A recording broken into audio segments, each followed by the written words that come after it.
जी अस्सलाम वालेकुम स्टूडेंट्स कल हमने बेसिक टॉपिक्स जो हैं पीएम से रिलेटेड उनको रिवाइज़ किया था और बेसिक कॉन्सेप्ट्स को बाय द वे हमने रिवाइज़ किया था और उसमें हमने बात की थी कि कॉस्ट क्या होती है, कॉस्ट क्लासिफिकेशन क्या होती है। फिर हमने बात की थी कि एब्जॉर्प्शन कॉस्टिंग और मार्जिनल कॉस्टिंग में क्या फ़र्क होता है और उसके बाद हमने बात की थी कि जी अंडर या ओवर एब्जॉर्ब कैसे कैलकुलेट होते हैं और एब्जॉर्प्शन मार्जिन में कैसे हम उसको अकाउंट फॉर करेंगे। एंड उसके बिल्कुल एंड पे हमने बात की थी कि की डिफरेंसेस कौन कौन से हैं, इसको हमने टेबलर फॉर्म में डिस्कस किया था। स्टूडेंट्स कल की डिस्कशन से रिलेटेड एक एग्जांपल जो है आपके नोट्स के अंदर दी हुई है और इस एग्जांपल को हम पहले सॉल्व करेंगे और उसके बाद हम फिर आगे नेक्स्ट टॉपिक के ऊपर मूव करेंगे। तो एग्जांपल नंबर 1 के अंदर वो ये कहता है कि जी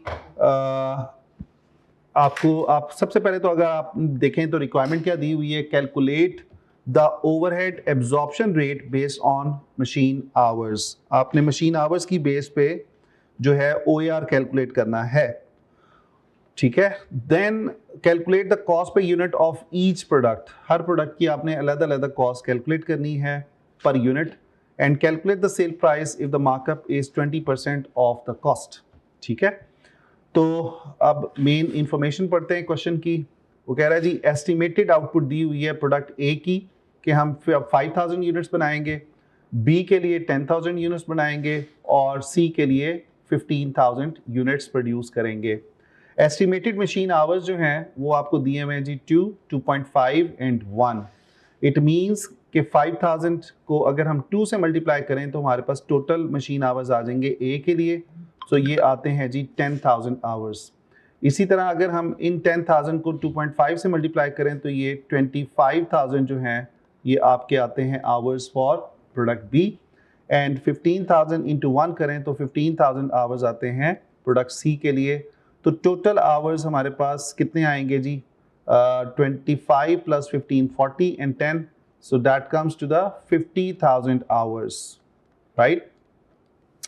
फिर उसके बाद डायरेक्ट मटेरियल कॉस्ट आपको पर यूनिट ऑलरेडी गिवन है, लेबर की कॉस्ट पर यूनिट गिवन है और वो कह रहा है estimated overheads are 100,000 and overheads are based on machine hours. Actual output and actual machine hours are the same as estimated. Now students सबसे पहले तो हमने जो OAR निकालना है उसका फॉर्मूला क्या होगा, उसका फॉर्मूला यही होगा कि हमारे टोटल जो एस्टिमेटेड ओवरहेड्स हैं $100,000 के, वी डिवाइडेड बाय 50,000 आवर्स, तो हमारे पास कितना रेट निकलेगा, $2 पर मशीन आवर का रेट निकलेगा, $2 पर मशीन आवर, राइट जी। तो ये हमारे पास OAR निकल आया। Calculate the cost per unit, जो दूसरी रिक्वायरमेंट है कॉस्ट पर यूनिट निकालनी है, तो यहाँ पे हम A, B, C तीनों प्रोडक्ट्स की लिखते हैं जी। डायरेक्ट मटेरियल कॉस्ट या मटेरियल कॉस्ट कितनी दी हुई है आपको, वो ऊपर दी हुई है 10, 12 और 8 की, 10, 12, 8। उसके बाद आपसे वो कह रहा है कि जी लेबर कॉस्ट कितनी है जी, डायरेक्ट लेबर कॉस्ट वो भी आपको गिवन है, वो अगर आप देखें तो that is 9, 6 and 7, 9, 6 and 7। Then students आपने ओवरहेड्स कितने चार्ज करने हैं, ओवरहेड्स कितने चार्ज करेंगे, चूंकि हम एब्जॉर्प्शन कॉस्टिंग यूज कर रहे हैं, रेट हमारे पास है $2 पर मशीन आवर का और हम कितने मशीन आवर्स यूज करते हैं ए के लिए 2, सो 2 इंटू 2, सो हमें कितने ओवरहेड्स चार्ज करेंगे ए के लिए $4 के। इसी तरह 2.5 इंटू 2 करेंगे, 2.5 इंटू 2, तो क्या आता है जी हमारे पास आंसर ये $5 आ जाएगा। उसके बाद नेक्स्ट है जी हमारे पास 1 इंटू 2.5, 1 इंटू 2, तो डैट विल बी द $2 हमारे पास ओवरहेड्स आ जाएंगे। अब इन सारों को हम ऐड करेंगे A, B, C को, 10 प्लस 9, 19 प्लस 4, 13, ये सॉरी 23 आ जाएगा जी आपके पास आंसर $23। इसका कितना आएगा जी 12 प्लस 6, 18, 18 प्लस 5 अगेन 23, ठीक है। And then 8 plus 7, 15 plus 2, 17। तो हमारा आंसर जो है फुल कॉस्ट पर यूनिट जो है वो हमारी ये निकलेगी 23, उसके बाद 23 एंड 17। देन स्टूडेंट्स हमने कैलकुलेट करनी है अपनी sale price per unit. Sale price per unit is 20% of the cost. 20% of the cost का मतलब क्या है कि हमने इसका 20% लेना है. सो मार्कअप हम कैलकुलेट कर रहे हैं 20% के लिहाज से. तो 23 का 20% कितना बनता है जी? ये बनेगा आपका 4.6, ये भी 4.6 आएगा. और 17 का अगर हम देखें 17 का 20% आता है 3.4. तो इसका मतलब है कि आपकी जो प्राइस होगी वो कितनी होगी? वो होगी जी 23 प्लस 4.6, सो 27.6. 23 प्लस 4.6 ये भी 27.6 निकलेगी और ये निकलेगी $20.4. तो ये आ जाएगी जी प्राइस पर यूनिट. सो इसके थ्रू हम जो है अपनी अब्जॉर्प्शन कॉस्टिंग के थ्रू हमने अपनी कॉस्ट पर यूनिट कैलकुलेट की है. राइट जी. तो ये हमारा हो गया जी एब्जॉर्प्शन कॉस्टिंग एग्जाम्पल नंबर 1, जो कि हमारी रिवीजन थी फ्रॉम द बेसिक कॉन्सेप्ट्स. ठीक है जी. सर ले जी स्टूडेंट्स, बिस्मिल्लाहिर्रहमानिर्रहीम. आज हमारा स्टूडेंट्स एक मेन जो टॉपिक है सेक्शन ए में, जो सेक्शन ए का जो नाम था वो था specialist cost and management accounting techniques. Specialist cost and management accounting techniques के अंदर हम बात करेंगे कुछ मोर कॉस्टिंग टेक्निक्स की. जैसे कि हमने माजी में पढ़ा था कि जी एब्जॉर्प्शन कॉस्टिंग होती है, एब्जॉर्प्शन कॉस्टिंग टेक्निक है जी, मार्जिनल कॉस्टिंग टेक्निक है, उसके बाद जॉब कॉस्टिंग है, उसके बाद बैच कॉस्टिंग है, प्रोसेस कॉस्टिंग है, सर्विस कॉस्टिंग है. हमने बहुत सारी टेक्निक्स जो हैं कॉस्टिंग के हवाले से, जब हम अपनी प्रोडक्ट की कॉस्ट या जॉब की कॉस्ट या बैच की कॉस्ट कैलकुलेट करते हैं या प्रोसेस की कॉस्ट कैलकुलेट करते हैं, तो हम बहुत सारी कॉस्टिंग जो है वो देख के आए हुए हैं एफएमए के लेवल पे. यहाँ पे हम बात करने लगे हैं जो कि बड़ी इंपॉर्टेंट डिस्कशन है, और आगे चल के इंशाल्लाह इसका जो एडवांस पेपर आएगा ना, जिसका नाम है एडवांस परफॉर्मेंस मैनेजमेंट, जो ऑप्शनल लेवल पे आपके सब्जेक्ट्स आएंगे, उसके अंदर भी बड़ी डिटेल में ये एक्टिविटी बेस्ड कॉस्टिंग पे बात करता है. वहां पे जो बात करता है वो बात करता है एक्टिविटी बेस्ड मैनेजमेंट की. एक और इससे वर्ड यूज करता है एक्टिविटी बेस्ड मैनेजमेंट. ठीक है, कि एक्टिविटीज को कैसे मैनेज करेंगे और उससे कैसे बेस्ट रिजल्ट्स लेंगे और वैल्यू को कैसे क्रिएट किया जाएगा. जब भी हम कोई प्रोडक्ट को ऑफर करेंगे या सर्विसेज को ऑफर करेंगे तो उसमें वैल्यू एडिशन कैसे करेंगे, वैल्यू एडिड एक्टिविटीज को कैसे फोकस करेंगे और नॉन वैल्यू एडिड एक्टिविटीज को कैसे रिमूव करेंगे. तो बहरहाल वो एक लंबी बात है, आगे चल के इंशाल्लाह वो कवर होगी. लेकिन यहाँ पे जो आपको ये एबीसी पढ़ा रहा है, एक्टिविटी बेस्ड कॉस्टिंग पढ़ा रहा है, वो इतनी डिटेल में पढ़ा रहा होगा ताकि आपकी उसके लिए बेस अच्छी बन जाए. तो हमारे लिए जो टॉपिक है एक्टिविटी बेस्ड कॉस्टिंग का, ये जो टॉपिक है स्टूडेंट, सबसे पहली तो बात ये है कि it is based on the similarities of absorption costing. Absorption costing हमने पढ़ी हुई है, जिसके अंदर हमने बात की थी कि ओवरहेड्स को कैसे प्रोडक्ट की कॉस्ट में चार्ज किया जाता है. प्रोडक्ट की कॉस्ट निकालनी है तो ओवरहेड्स को हम कैसे चार्ज करेंगे. और इसको अगर हम क्विकली डिस्कस करें एब्जॉर्प्शन कॉस्टिंग में, तो हमने पढ़ा था कि जी एलोकेशन क्या होती है. हम अपने ओवरहेड्स को एलोकेट करते हैं, फिर हम क्या करते थे, अपोर्शन करते थे, फिर हम क्या करते थे, रीअपोर्शमेंट करते थे, उसके बाद हम क्या करते थे, एब्जॉर्प्शन करते थे. एब्जॉर्प्शन करने के लिए हम क्या करते थे, OAR कैलकुलेट करते थे, ओवरहेड एब्जॉर्प्शन रेट कैलकुलेट करते थे, और फिर अंडर ओवर कैलकुलेट करते थे. ठीक है, ये हमारी बेस है फॉर एब्जॉर्प्शन कॉस्टिंग जो हम पढ़ के आए हुए हैं. यहां पे एग्जामिनर आपको एक्टिविटी बेस्ड कॉस्टिंग का जब क्वेश्चन पूछता है ना, तो साथ इन अ कंपैरिजन विद दिस वो आपको एब्जॉर्प्शन कॉस्टिंग का भी डेटा देता है और आपसे पूछता है कि अगर हम एब्जॉर्प्शन कॉस्टिंग को छोड़ के एक्टिविटी बेस्ड कॉस्टिंग पे मूव करेंगे तो हमें कौन कौन से चैलेंजेस, कौन कौन से प्रॉब्लम्स फेस करने पड़ सकते हैं, ये कौन कौन से हमें फायदे हो जाएंगे. राइट जी, क्लियर होगी बात.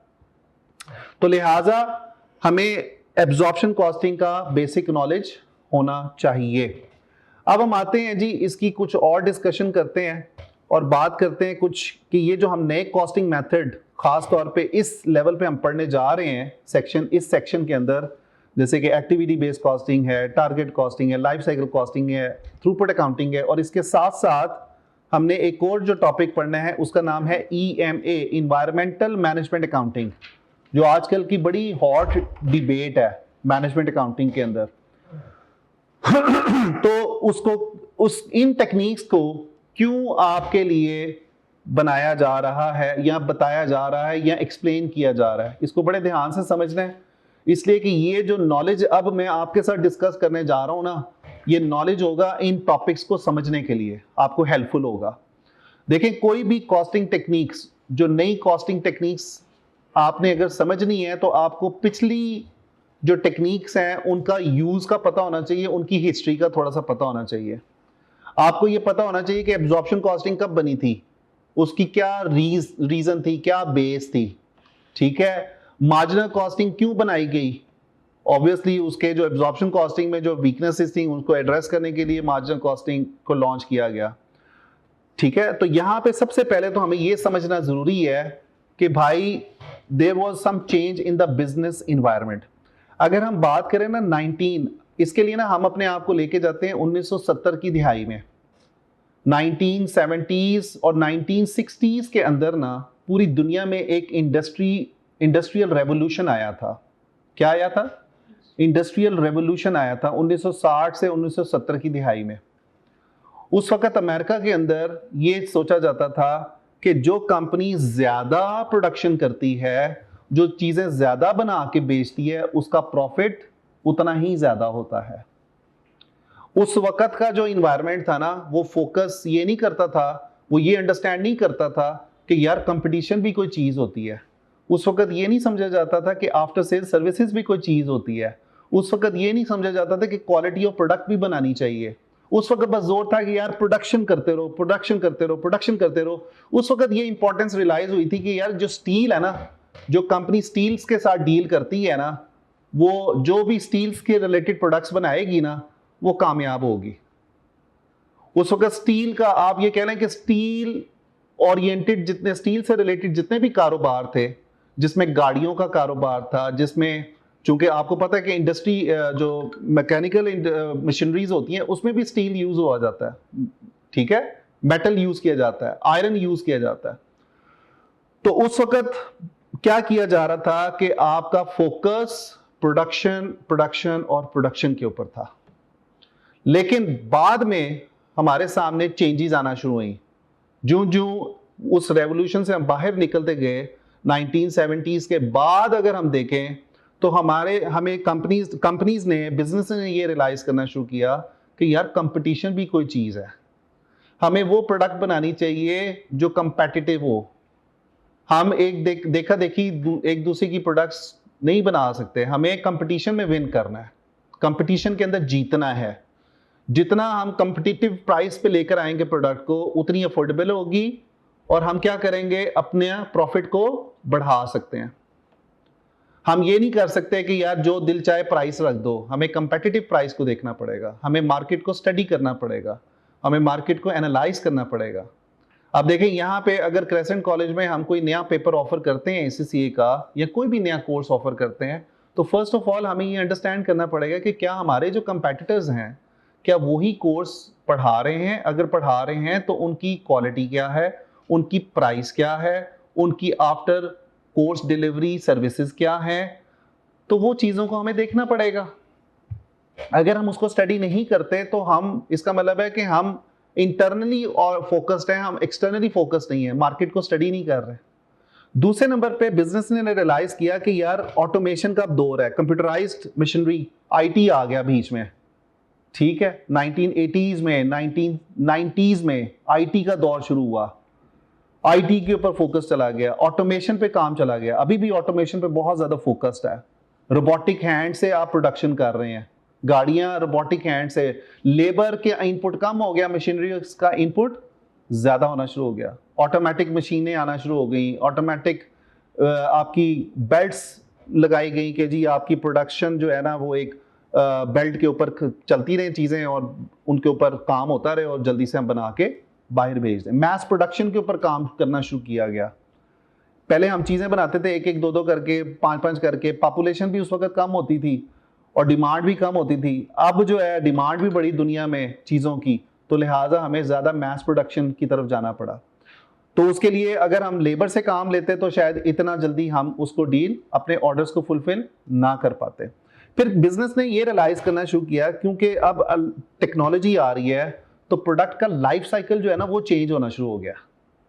पहले हम प्रोडक्ट बनाते थे 10-10 साल के लिए कि यार 10 साल इस्तेमाल की जाएगी, गाड़ियां बनाते थे 20-20 साल की लाइफ के लिए, इतनी मजबूत गाड़ियां बना देनी कि यार 15-20 साल इनको कुछ हो ही ना। हमारा फोकस ये था कि यार स्ट्रॉन्ग चीज बनाई जाए, ड्यूरेबल चीज बनाई जाए। अब जरूरी नहीं था कि वो जो ड्यूरेबल चीज थी वो लोगों को वो फैशनेबल भी हो। समझ आ रही है बात कि नहीं?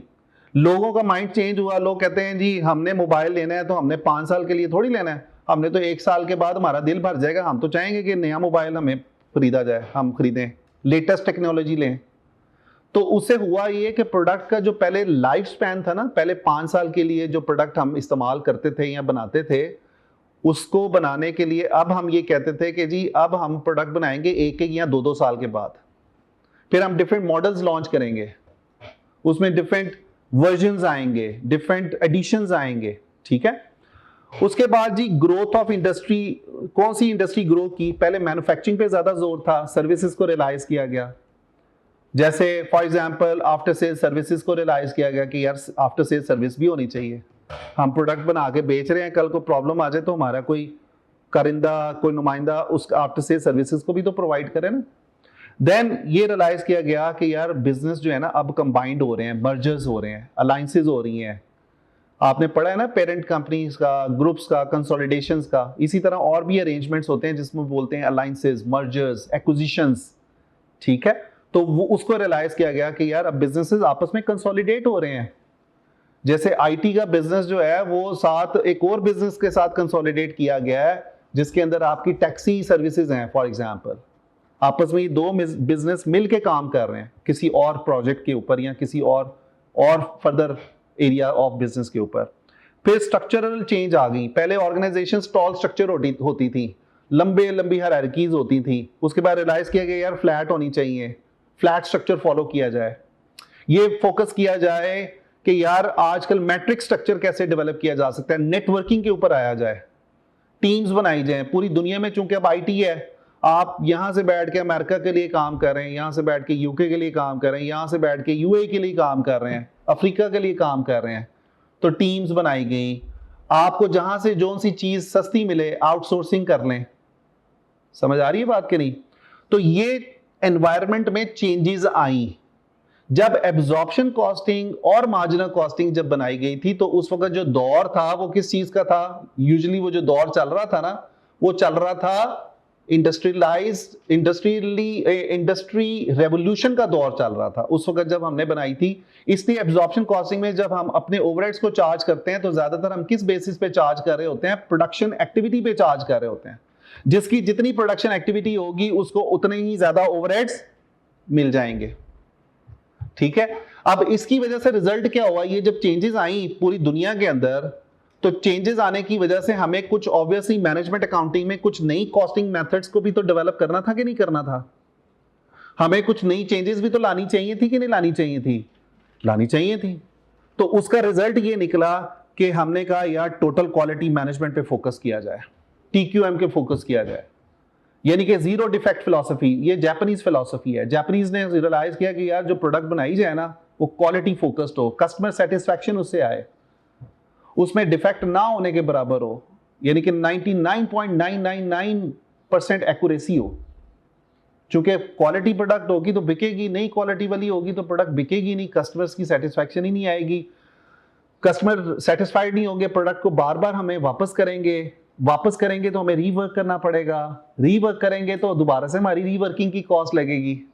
तो जहां पे हमने एक चीज बनाई है और गलत बना दी है, उसके बाद जो है हमारी कस्टमर दरगुद भी करेंगे, कंप्लेंट्स भी करेंगे, गुडविल भी डैमेज होगी, उसके बाद हमारे पास चीजें वापस भी आ जाएंगी, उसको ठीक भी करना पड़ेगा, ठीक करके वापस भेजना भी पड़ेगा। जब भेजेंगे तो उसकी ट्रांसपोर्टेशन कॉस्ट भी आएगी, ठीक करने की भी कॉस्ट आएगी। क्योंकि बाहर के मुल्क में आपको पता है कि कंप्लेंट कस्टमर जो है वो आपको सू कर सकता है। आपको पता है बहुत सारी companies, Japanese companies automobile industry के अंदर, उन्होंने अपनी प्रोडक्ट्स जो गाड़ियां थी उसमें डिफेक्ट था, बिल्ट इन डिफेक्ट था, और अपनी टोयोटा ने, होंडा ने अपनी गाड़ियों को वापस मंगवाया, उसके ऊपर रीवर्क किया, फिर उसको ठीक करके वापस डिस्पैच किया। तो आप जरा इमेजिन करें कि एक यूजर है यूएसए के अंदर और उसकी ब्रेक का कोई मसला आता है, बिल्ट इन प्रॉब्लम है या एयर बैग का मसला आता है, तो उसको क्या करना पड़ेगा, वापस भिजवाना पड़ेगा जापान के अंदर गाड़ी को, वो वहां पे ठीक करेंगे फिर उसको वापस। तो कितनी ह्यूज कॉस्ट पड़ी ट्रांसपोर्टेशन की। तो कंपनीज ने रियलाइज किया कि यार why don't we focus on the TQM, total quality management. पहले जापानीज ने काम करना शुरू किया, अब पूरी दुनिया में टोटल क्वालिटी मैनेजमेंट के ऊपर फोकस हो रहा है, राइट। सेकंड रिजल्ट निकला जस्ट इन टाइम का। जस्ट इन टाइम का मतलब क्या होता है, हम ये कहते हैं कि we are not going to keep inventory in stock. जब हमें चीजों की जरूरत होगी तब ही हम बाय करेंगे। अगर हम कोई चीज प्रोडक्ट प्रोड्यूस करने जा रहे हैं तो उसी दिन, उसी लम्हा हम चीज को खरीदेंगे, हम उसको स्टोर नहीं करेंगे। स्टोर करेंगे तो क्या होगा, होल्डिंग कॉस्ट पड़ेगी, स्टोरेज की कॉस्ट पड़ेगी, स्टोरेज की कॉस्ट। अच्छा, ये जस्ट इन टाइम की थोड़ी सी मैं आपको हिस्ट्री बताता चलूं, क्योंकि जापानीज जो है ना, जापान में जगह की थोड़ है, उनकी लैंड इतनी ज्यादा नहीं है, ठीक है, समंदर उसको ज्यादा ऑक्युपाई करता है। तो वहां पे ना उन्होंने क्या, वहां पे वर्टिकल लोगों ने बिल्डिंग्स बनाई हुई है, बिल्डिंग्स में लोग रहना पसंद करते हैं। वहां पे घर अफोर्ड करना इंतहाई एक्सपेंसिव होता है बाहर के मुल्क में, क्योंकि वो लैंड को किस पर्पस के लिए मेंटेन कर रहे होते हैं, एग्रीकल्चर पर्पसेस के लिए। वो कहते हैं कि जी लैंड जो है वो घर बनाने के लिए नहीं है सिर्फ, आप वहां पे बड़ी बड़ी टॉल बिल्डिंग बना लो, लोग वर्टिकली हाउसिंग कर रहे हैं रात दिन के, आपकी जो है वो जमीन के ऊपर फैलते जाएं, जमीन की शॉर्टेज है आगे। तो वहां पे जापानीज ने उसका हाल ये निकाला कि भाई क्यों ना हम चीजों को तब ही खरीदें जब हमें जरूरत है, जब हमने प्रोडक्शन करनी है तब ही हम ऑर्डर करें। लेकिन इसके लिए आपको आईटी की जरूरत है, इसके लिए आपको कनेक्टिविटी की जरूरत है कि सप्लायर और कस्टमर आपस में क्या हो, कनेक्टेड हो, उनके आपस में सर्वर्स कनेक्टेड हो, कि आप आज ऑर्डर दें, आपका लीड टाइम भी कम से कम होना चाहिए, और कंपनी कभी भी प्रोडक्शन स्टार्ट करे कभी भी उसको कंप्लीट कर ले, तो there should not be any delay. तो इसके अंदर जस्ट इन टाइम के अंदर हमारा मकसद ये था कि stock is a bad thing, we have to keep inventory at a zero level. Stock कम से कम रखेंगे, हमें स्टोरेज कॉस्ट भी नहीं पड़ेगी, स्टॉक पड़े पड़े खराब भी नहीं होगा, उसकी ऑब्सोलेसेंस भी नहीं होगी, फिर हमें ऑर्डर प्लेसमेंट की जो कॉस्ट देनी पड़ती है वो भी नहीं देनी पड़ेगी, क्या मार्केट में रिसर्च करेंगे कि कहां पे कौन सा सप्लायर है। पढ़ा था ना हमने परचेज साइकिल, याद है कि नहीं। तो लिहाजा कितना लंबा प्रोसीजर आपको फॉलो करना पड़ता है जब आप चीजों को ऑर्डर देंगे, रिसीव करेंगे, स्टोर करेंगे, इशू करेंगे। तो लिहाजा उन्होंने उसका हल निकाला कि यार जब भी आप कोई चीज प्रोड्यूस करने जा रहे हैं, so then at the same day same time you are going to place an order to your supplier। इसको बोलते हैं just in time purchasing, यानी कि रॉ मटेरियल खरीदना है, रॉ मटेरियल को खरीद के स्टॉक में नहीं रखना। और साथ ही just in time production, just in time production का मतलब क्या है कि जब ऑर्डर आएगा साथ ही आप प्रोड्यूस करेंगे। आप अगर जाए ना कभी किसी रेस्टोरेंट्स में, तो रेस्टोरेंट्स में यही अप्रोच चल रही होती है, जब आप ऑर्डर देते हैं ना तो उन्होंने कुछ मील्स को प्री कुक करके रखा होता है। जहाजों में भी जो आपको मील सर्व होता है वो क्या कर रहे होते हैं, वो जस्ट इन टाइम पे ही चल रहे होते हैं, वहां पे प्री कुक्ड मील्स पड़े होते हैं, उनको जब सर्व करना होता है ना पैसेंजर्स के दरमियान में, तो वो क्या करते हैं, उसको वार्म अप करके आपको आपको सर्व कर देते हैं। वो वहां पे पकाते थोड़ी हैं जहाज में खाना। यहां पे भी अगर आप किसी बारबेक्यू शॉप पे जाएंगे ना, वहां पे उन्होंने थोड़ा सा प्री कुक करके ना उसको बारबेक्यू को पहले से पका के थोड़ा सा रखा होता है कि जो ही ऑर्डर आएगा हम फौरन क्या कहते हैं, थोड़ा सा उसको करके वार्म करके या पका के उसको कस्टमर्स को डिलीवर कर देंगे। उसे होगा क्या, उससे ये होगा कि भाई आपको एक तो वेटिंग टाइम कम हो जाएगा कस्टमर्स का, आपने उधर से ऑर्डर दिया, उधर से आपको मिल गया, आप हंसी खुशी आओ यार देखो मुझे खड़ा नहीं होना पड़ा, गर्मी में इतना टाइम नहीं लगाना पड़ा, ठीक है। हाँ, टेस्ट वगैरह भी डिपेंड करता है कि कई दफा टेस्ट आपका वो नहीं होता जो आपको फ्रेश बना के दिया जाता है, लेकिन इसी का वो हाल था। ये जो आपके मसाले मिलते हैं, रेडीमेड मसाले मिलते हैं कुकिंग के लिए, जो आप इन स्पाइसेस यूज करते हैं, वो पहले से बनाए होते हैं। अब आप उसको क्या करते हैं, जल्दी से हांडी में डालते हैं, उसका टेस्ट लेकर आते हैं, चलो जी खाना रेडी हो गया। तो ये just in time philosophy use की गई।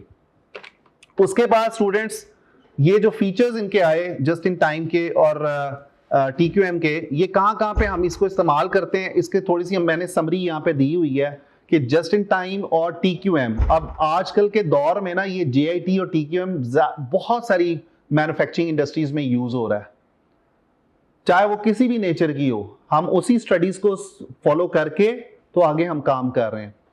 यहां पे जी कहां पे इस्तेमाल हो सकती है JIT एंड TQM?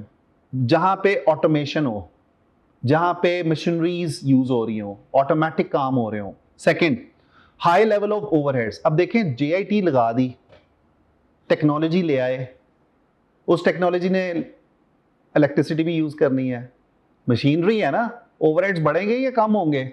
ओवरहेड्स बढ़े। पहले ये था कि ओवरहेड्स की अमाउंट कम होती थी, अब ओवरहेड्स की अमाउंट ज्यादा। पता है क्यों हो गई है? अब कस्टमर सेटिस्फेक्शन भी तो देनी है ना आपने। कस्टमर्स ने ऑर्डर दिया है, आपने उनको फोन कॉल्स भी करनी है कि सर आप खुश हैं हमारे से, उसकी कॉल पे भी पैसे लग रहे हैं, आफ्टर सेल सर्विसेज पे भी पैसे लग रहे हैं, कोई चीज वैल्यू ऐड करें उस पर भी पैसे लग रहे हैं, कस्टमर से फीडबैक लेना उस पर भी पैसे लग रहे हैं, मार्केट रिसर्च करनी है उस पर भी पैसे लग रहे हैं। तो हमारे ओवरहेड्स पहले थोड़ी अमाउंट में होते थे, अब आजकल के दौर में हमारे ओवरहेड्स क्या है? ज्यादा हो गए। उसके बाद high level of overheads and customisation. Customisation से मुराद क्या है? आजकल कस्टमर क्या चीज मांगता है? जो मेरी मर्जी की हो। पहले हम करते थे प्रोडक्शन करी जा रहे हैं, ये पता ही नहीं कि कस्टमर ये मांग भी रहा है या नहीं मांग रहा, बना के रख लेते थे, बिक गई वरना वेस्टेज। इसी वजह से तो हमारे एनवायरनमेंट का बेड़ा गर्क हुआ है कि प्लास्टिक की चीजें बनाई जा रहे थे, इतना बनाया कि डैमेज कर दिया एनवायरनमेंट को पकड़ के, उसको डिस्पोज ऑफ करना मुश्किल हो गया।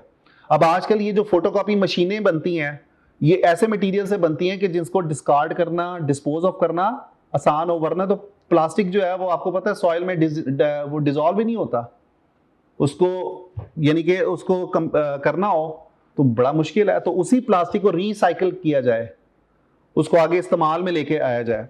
तो कस्टमाइजेशन जो है वो क्या है? कस्टमर की रिक्वायरमेंट के मुताबिक चीजें हमें बनानी पड़ी थी। जब आप कस्टमर के मुताबिक चीज बना रहे होंगे तो आपके ओवरहेड्स थोड़े रहेंगे, ज्यादा होंगे। उसके बाद स्टूडेंट स्टॉक लेवल को क्या किया गया? कम किया गया। उसके बाद क्वालिटी पे फोकस किया गया, कंटिन्यूअस इंप्रूवमेंट से क्या मुराद है? जापानीज ये कहते हैं कि भाई आप कॉन्टिन्यूसली अपनी प्रोडक्ट को क्या करते रहें? इंप्रूव करते रहें, उसके अंदर नई नई चीजें लेकर आते जाएं, नई नई डायनेमिक्स ऐड करें, नई नई वैल्यू ऐड करें। ठीक है, यहां तक कोई प्रॉब्लम जी? आप लोगों को कोई चीज समझ ना आई हो? तो ये वो दौर था, ये इसको हमने थोड़ा सा रिकैप इसलिए किया है कि इन्हीं रीजंस की वजह से हमें ये रियलाइज करना पड़ा कि भाई नए कॉस्टिंग मेथड्स भी होने चाहिए जो इन इश्यूज को क्या करें? रिजॉल्व करें। मेनली कौन से मेन कंसर्न्स हैं बिजनेसेस के लिए? Customer satisfaction, quality, customisation, after sale services. समझ आ रही है बात? इसी तरह और क्या चीजें आई? Lower stock levels. और क्या चीजें आई? आपकी जो है क्वालिटी इंप्रूवमेंट्स। और क्या चीजें आई? Value addition. आपने वैल्यू ऐड करते जाना है चीजों के अंदर, एनहांसमेंट लेकर आनी है। अगर आप नहीं करेंगे you won't able to survive in the long term. आप जो कंपनी आजकल के दौर में इनोवेट नहीं करती वो खत्म हो जाती है, चाहे वो सर्विसेज से रिलेटेड हो या प्रोडक्ट से रिलेटेड हो। प्रोडक्ट में तो आपको टेक्नोलॉजी नजर आती है, आप चीजों को खरीदते ही आप प्रोडक्ट किसकी बेस पे हैं? टेक्नोलॉजी की बेस पे हैं। लेकिन सर्विसेज में पहले हम पढ़ाते थे कैमरे के बगैर पढ़ाते थे, अब हम कैमरे के सामने पढ़ाते हैं। टेक्नोलॉजी है, हमें इनोवेट करना पड़ेगा, अगर नहीं करेंगे तो स्टूडेंट्स आएंगे ही नहीं हमारे क्लासेस के अंदर। तो कहने का मतलब ये है कि हमें इसकी वजह से क्या करना पड़ा? नए कॉस्टिंग मेथड्स को डेवलप करना पड़ा इन द यानी कि in addition of the previous costing methods. मैं ये नहीं कह रहा कि पिछले मेथड्स को हम छोड़ गए, ऐसा नहीं हुआ। एब्जॉर्प्शन कॉस्टिंग, मार्जिनल कॉस्टिंग अभी भी इस्तेमाल होती है। खास तौर पे इंटरनेशनल अकाउंटिंग स्टैंडर्ड 2 जो है आपका इन्वेंट्री का, वो ये कहता है फुल कॉस्ट पे अपने स्टॉक को मैयर करो, वेरिएबल कॉस्ट पे मैयर ना करो। स्टैंडर्ड कह रहा है फुल कॉस्टिंग मेथड इस्तेमाल करो, एब्जॉर्प्शन कॉस्टिंग इस्तेमाल करो, राइट? मार्जिनल कॉस्टिंग भी इस्तेमाल हो रहा है, जॉब कॉस्टिंग भी इस्तेमाल हो रहा है, प्रोसेस कॉस्टिंग भी इस्तेमाल हो रहा है। लेकिन in addition to that, by considering the new changes in the business environment, तो we need to also study some new costing approaches. और उन कॉस्टिंग मेथड्स का नाम क्या है?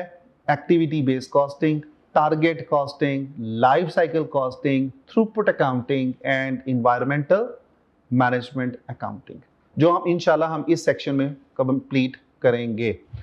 और हमारी जो पहली डिस्कशन है वो है किसकी? एक्टिविटी बेस्ड कॉस्टिंग की।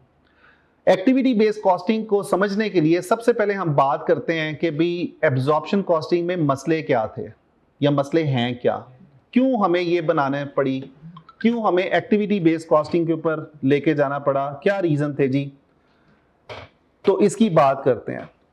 According to the activity based costing there are some problems, inherent problems. ये पेपर में बड़ी दफा पूछ चुका है वो वो जब ये कहता है ना कि भाई आप the company is planning to switch from absorption costing to the activity based costing, so why they are planning to switch, क्यों सोच रहे हैं उसको स्विच करने का? तो you have to identify the problems और the issues with the absorption costing.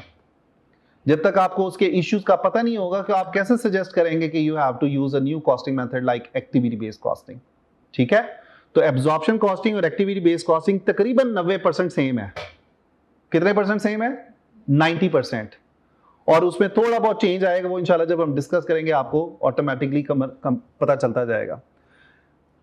Activity based costing ये कहती है कि पहला प्रॉब्लम जो एब्जॉर्प्शन कॉस्टिंग से वो है ये है कि हम अपने ओवरहेड्स को किससे चार्ज करते हैं? वॉल्यूम की बेस पे। मैंने आपको बेस बता दी इसकी, मैं यही तो बता रहा था ना कि उस वक्त हम वॉल्यूम पे ज्यादा जोर दे रहे थे। प्रोडक्शन जोर ही प्रोडक्शन पे था जब 1970s और 80s की बात, 60 और 70s की बात हो रही थी। हम कहते थे बस प्रोडक्शन करते जाओ, चीजें बिके ना बिके वही अलग बात है, कस्टमर खरीदे ना खरीदे अलग बात है। तो उस वक्त हम अपने ओवरहेड्स को किस बेस पे सिर्फ चार्ज करते थे? एक सिंगल एक्टिविटी पे चार्ज करते थे। हमारा क्या फॉर्मूला होता था एब्जॉर्ब्ड ओवरहेड्स निकालने का? Actual activity into OAR. Remember the formula? यही था ना फॉर्मूला। हम किस एक्टिविटी पे लेते थे? मशीन प्रोडक्शन के ऊपर के यार जितनी प्रोडक्शन करेंगे उतने ओवरहेड चार्ज कर देंगे, कम की तो कम कर दो, ज्यादा की तो ज्यादा कर दो। Develop when production was only a narrow range of the products. देखें जब ये एब्जॉर्प्शन कॉस्टिंग बनाई गई थी वहां पे हम सिर्फ एक या दो प्रोडक्ट से डील करते थे। आहिस्ता आहिस्ता कंपनीज ने अपने पोर्टफोलियो में और प्रोडक्ट्स को भी ऐड किया, एक से ज्यादा प्रोडक्ट्स को बनाना शुरू किया। तो उन्होंने कहा यार एक प्रोडक्ट को बनाएंगे। अच्छा पहले ये होता था कि जितनी भी प्रोडक्ट्स बनाते थे सारों को एक ही रेट से, सारों का एक ही ओएआर निकाल के सारों पे चार्ज कर देते थे, राइट? कल वाले लेक्चर में जो मैंने दिया है ना उसमें मैंने एक एग्जांपल कराई हुई है एब्जॉर्प्शन कॉस्टिंग की। हम वहां पे एक ही रेट से सारी प्रोडक्ट्स को चार्ज कर रहे हैं ओवरहेड्स, लेकिन इन रियलिटी आज के दौर में जो हमारी प्रोडक्ट्स हैं उनका यूजेज भी फर्क है। कुछ कम मटेरियल इस्तेमाल करती हैं, कुछ ज्यादा इस्तेमाल करती हैं, कुछ के लिए ओवरहेड्स कम होने चाहिए, कुछ के लिए ज्यादा होने चाहिए, कुछ हम कम क्वांटिटी में बनाते हैं, कुछ हम ज्यादा क्वांटिटी में बनाते हैं। जैसे कि नेस्ले है, नेस्ले की 1000 से ज्यादा प्रोडक्ट्स हैं। एक छोटी सी प्रोडक्ट कैडबरी चॉकलेट आप बना रहे हो, ठीक है, उसकी एक्टिविटी का लेवल वो सेम नहीं होगा जो पानी बनाने के लिए आप एक्टिविटीज इस्तेमाल कर रहे हैं। उसका यूजेज ऑफ एक्टिविटी डिफरेंट होगा, उसका वॉल्यूम ऑफ एक्टिविटी डिफरेंट होगा। समझ आ रही है बात कि नहीं? आप ये नहीं कह सकते नेस्ले की जितनी प्रोडक्ट्स हैं सारों को एक ही रेट से, एक ही ओएआर निकाल ली और सारों को एक ही रेट से ओवरहेड चार्ज कर दिए। ऐसा तो नहीं हो सकता। समझ आ रही है बात कि नहीं? अब यहां पे क्रेसेंट कॉलेज में हमारे कोर्सेज एसीसीए के भी हैं, सीए के भी हैं। सीए का नंबर ऑफ स्टूडेंट्स ज्यादा है, for example instead of ACCA. तो एसीसीए को ओवरहेड चार्ज करने हैं तो डिफरेंट रेट से करना पड़ेगा भाई। अगर आप उस सीए की बात करें उनको रेट डिफरेंट यूज होगा क्योंकि वहां पे नंबर ऑफ स्टूडेंट्स डिफरेंट है, वहां पे नंबर ऑफ सब्जेक्ट्स फर्क है, नंबर ऑफ सब्जेक्ट्स भी ज्यादा है, ठीक है, उनके टीचिंग आवर्स भी ज्यादा है, यहां पे टीचिंग आवर्स कम है। तो यूजेज इज वेरी इंपॉर्टेंट। फिर यह भी मैटर करता है कि प्रोडक्ट का साइज क्या था। छोटी प्रोडक्ट बना रहे हो तो उसका इस्तेमाल भी कम ही होगा ना एक्टिविटीज का, और अगर आप बड़ी प्रोडक्ट बना रहे तो उसका इस्तेमाल भी उसके मुताबिक एक्टिविटीज ज्यादा लग रही होंगी। समझ आ रही है कि नहीं? तो this was the main reasons behind कि यार आप वहां पे ये नहीं कर रहे थे कि सारों को एक ही रेट से चार्ज करी जाओ बस, ठीक है। And leads to over production. मैंने आपको शुरू में बता दिया, इंडस्ट्री जब इंडस्ट्रियल रेवोल्यूशन चल रहा था उस वक्त हम क्या कर रहे थे, ओवर प्रोडक्शन कर रहे थे। हमारा जो प्रॉफिट होता था ना वो स्टॉक के जाया होने में सारा निकल जाता था, ऑब्सोलेसेंस में निकल जाता था, ठीक है। समझ आ गई बात जी? तो ये बेस किसकी बनाई हमने? एक्टिविटी बेस्ड कॉस्टिंग की बेस बनाई है। अब हम जब एक्टिविटी बेस्ड कॉस्टिंग को इंशाल्लाह नेक्स्ट क्लास में डिस्कस करेंगे तो आपको इसका बिल्कुल एक एग्जैक्ट आइडिया आना शुरू हो जाएगा। जब कंप्यूटेशन करेंगे ना तो इससे आपको जरा अंदाजा होगा कि अच्छा यार ये रीजन थी बिहाइंड एब्जॉर्प्शन कॉस्टिंग को ना इस्तेमाल करने की। और मैं आपको एक आखिरी चीज बताता चलूं कि देखो ये जो सब्जेक्ट है इसमें थ्योरी भी पूछता है और इसमें नंबर्स भी पूछता है। कोई भी ऐसा सब्जेक्ट नहीं होगा जिसमें आपको सिर्फ न्यूमेरिक्स ही पूछेगा। So don't take this subject as a number paper. It's not a number paper. It's mix of both. और यहाँ पे आपका जो क्वेश्चन आता है वो आपके माइंड का टेस्ट कर रहा होता है कि how do you think about it. रट्टा मार के पूरी कॉपी करके अगर आप आ गए ना तो एग्जामिनर ने आपको मार्क्स नहीं देने, ये याद रखना।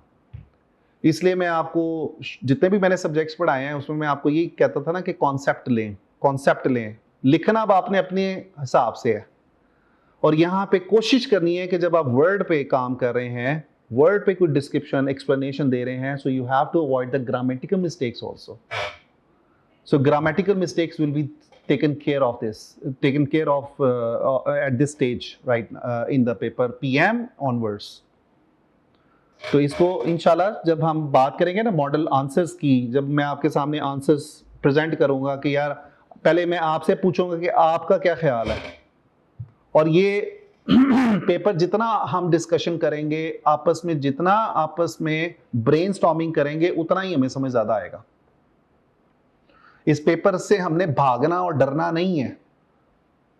मैं शुरू में बताया कि it has a lower pass rates among all the papers, but it is a compulsory paper to get qualified ACCA, to become an ACCA qualified you have to pass the paper। there is no other way कि यार हम ये कहें कि यार हमने ये paper pass नहीं करना और हमारा ACCA क्वालिफाई हो जाए, ऐसा नहीं हो सकता, इम्पॉसिबल सी बात है, राइट? ठीक है जी। तो इंशाल्लाह आपकी अब क्लास होगी मंडे को आपको नोट्स मिल जाएंगे। आपका कल का दिन और परसों का दिन ऑफ होगा चूंकि इसमें 9-10 मुहर्रम है, तो इसमें हम आपकी क्लास मैं नहीं लूँगा। तो इंशाअल्लाह हम कोशिश करेंगे मंडे को पूरा टाइम लगाएं इस पर। और अब प्लीज़ थोड़ी सी बात हमारी ना फोकस रहेगी, मैं आपको थोड़ा सा बताता चलूँ, मजाक भी चलेंगे, सारा कुछ होगा, लेकिन हमारा टाइम लग रहा होगा डिस्कशन के ऊपर, प्रैक्टिस के ऊपर, ठीक है। लेकिन ये है कि टाइम थोड़ा सा लिमिटेड है ऑब्वियसली। और दूसरा ये कि लैपटॉप्स अगर आप कोशिश करें कि ले आया करें तो वो ज़्यादा बेहतर हो जाएगा। मैं बोलूँ? चल मैं बोल दूँ, ठीक है जी, बोल देते हैं फिर उसकी कुछ, ठीक है जी।